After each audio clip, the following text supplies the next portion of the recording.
Dijon and I'm Murray, and we're biokineticists. And today we are going to be talking about myth busting. Oh yeah, Yes. This is a big one. Yes. So there are a lot of health myths, you want to say, and things like that. And with Dijon being in practice for 21 years this year, we're going to bust some of those myths. Yeah, the first one, which used to definitely be the way that stuff was handled, Yes. is that rest is best. Yeah, and that is not necessarily 100% true. Definitely, if you've got a little bit of lower back pain, give it a rest. Don't do what you were doing when the back started hurting. Take a break. But definitely, I don't think rest is always best. No, the body was designed to move, Yeah. and even if it is just very gentle movement, pulling your knees into your chest on your bed, or a short amount of walking. Even a little bit of stretching works. Yeah, absolutely. So rest is best in certain times, but not all the time. No. And Yeah. we, as we say, health improvement through movement. Yes, there we go. We're not joking. No. We're serious about it. And then our next one is rehab is only for injured people. As bios, we see a lot where people only come to us if they're injured, which is great. I mean, we have a purpose, but we also have a purpose outside of injury. We want to prevent that injury from even happening from the beginning. So if we build your strength before the injury, there might not have been an injury, or might not be an injury in the long run. So that's also our goal, is injury prevention. Yeah, and also, if you know that you have got osteoporosis, for instance, coming to a biokineticist and getting the right program to help either strengthen your bones, anything. We trying to sort of help you live a better, more functional life, trying to avoid certain things. If you know you're a diabetic or you've got heart issues, Definitely. work with a biokineticist to get on the right program so that you can actually prevent those things from getting worse. Yeah. The next one is that you will be better when the pain stops.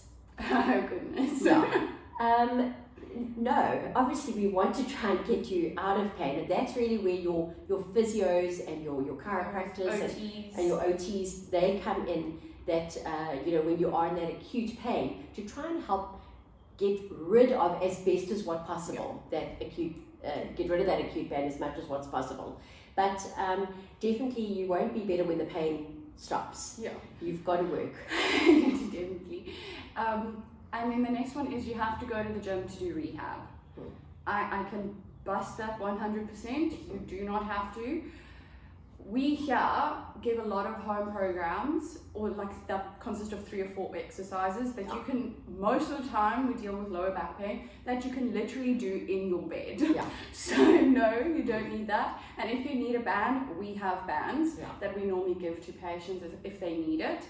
And if you don't have weights, we say to use tin cans. Or even water bottles with water in it. And really, I can't stress enough that personally, my way of tackling things is that I would rather somebody does 5 to 10 minutes every day as opposed to trying to do an hour. I'm not against the gym, but when it comes to sort of rehab exercises or stuff, I'd rather somebody does 5 to 10 minutes every day in the comfort of their own home. They don't need to go buy fancy equipment. It has a compound effect. Definitely. And then our next one is surgery fixes everything. Oh, yes. What's your take on this? Definitely not. And it really is, I know the Biokinetics Association of South Africa, we are really trying to put the thing forward that exercise is medicine. It is, definitely. Yeah. I saw a thing the other day on Instagram where the doctor was actually explaining, he was saying that we need to stop looking at exercise as a daily thing. Yeah.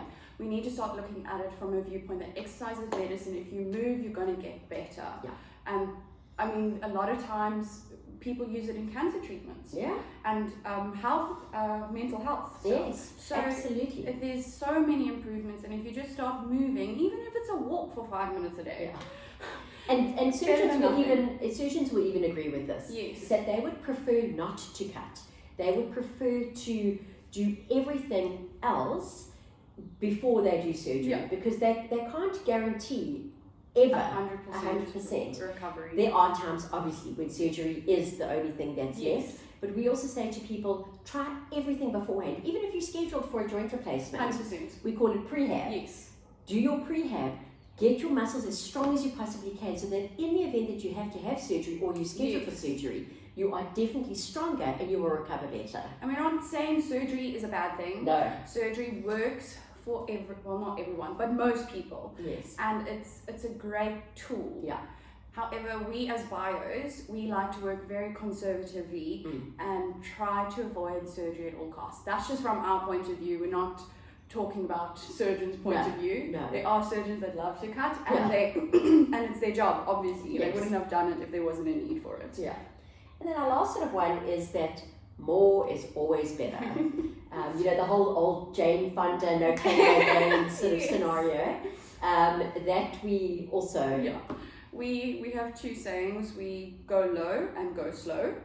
And we also quality over quantity. Yeah. Because you want quality movement. You don't want people doing as many reps as they can, and the quality or their form is not good and they're going to hurt themselves. So So less is more in actual fact. Exactly. And then for our listeners, if there's anything that you were surprised by about the myth busting, let us know in the comments. And if there's a myth that you feel also needs some busting, let us know and we will look into it. We'll do our best. Yeah.